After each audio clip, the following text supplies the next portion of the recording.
Hello everyone, welcome to the first of what I hope to be many quick tech tutorials. There's been much discussion about what is better, OneNote or Teams.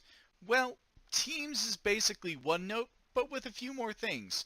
So by the end of this video, hopefully you'll have a basic understanding of how Teams works and why its capabilities rival that of OneNote all by itself. So let's get started by setting up Teams for one or more of your classes. Feel free to go through at the speed which best suits you and to pause and rewind the video as necessary so that you can move along at your own pace. So I went ahead and opened up the Teams desktop version.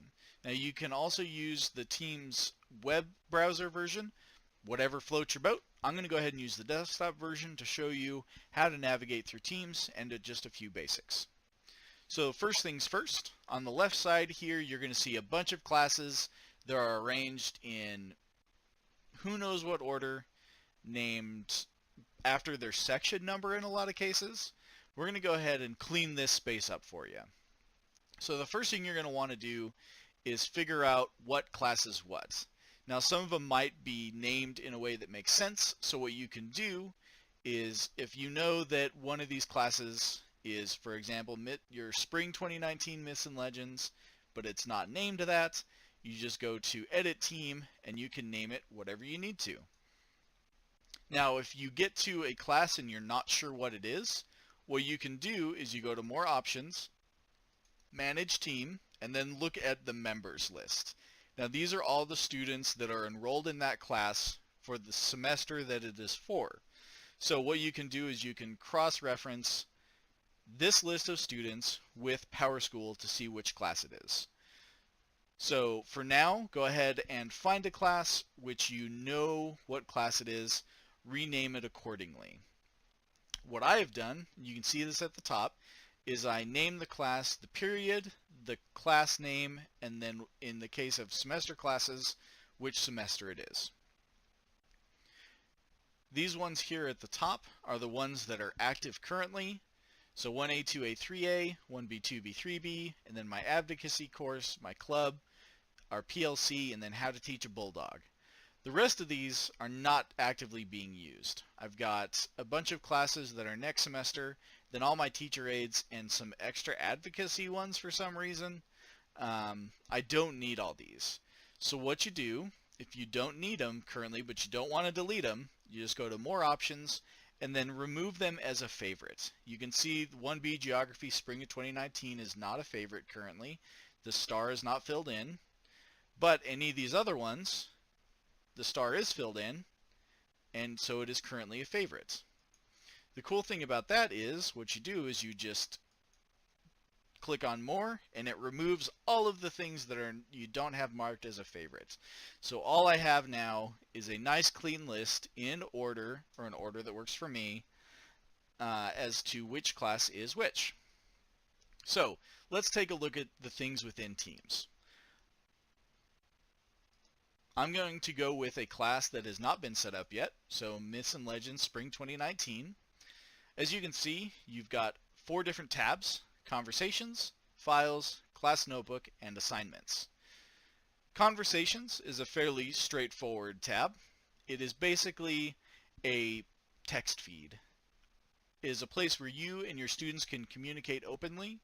I'll go ahead and go over here to Myths and Legends, my 1A class, to show you what a standard conversation tab looks like. So it started off at the beginning of the semester with the students just kind of testing out conversations, no big deal. You'll find a lot of memes in here. You might even get a laugh. Eventually I posted, actually this is a good example here. Does anyone remember does anyone remember the last thing we did on Thursday? And so I responded to the students later on that night and responded with what we did. Later on in the semester, I posted this civics contest flyer that we were sent in our email so that the students knew about it and could reference back to it later if they needed to. And that same student actually asked if we could talk about this in class the next day, which we ended up doing. Also, assignments that you put in the Assignments tab show here in the Conversation section. And this is just a really good way for you and your students to openly communicate. The next tab is Files. It's fairly straightforward. You or your students can upload any file or any link to this tab, and it will be accessible by you and your students. Now this is a little bit redundant because of the capabilities of Class Notebook, but if you find a unique use for files, maybe share it with the group. We'll be able to utilize this more efficiently. The next tab is going to be Class Notebook. So what we're going to do today is we're actually going to set up a class notebook. I'm going to go to one that I have not set up yet. As you can see here, I do not have a notebook set up for Myths and Legends Spring 2019. So I'm going to go ahead and set up a one class notebook.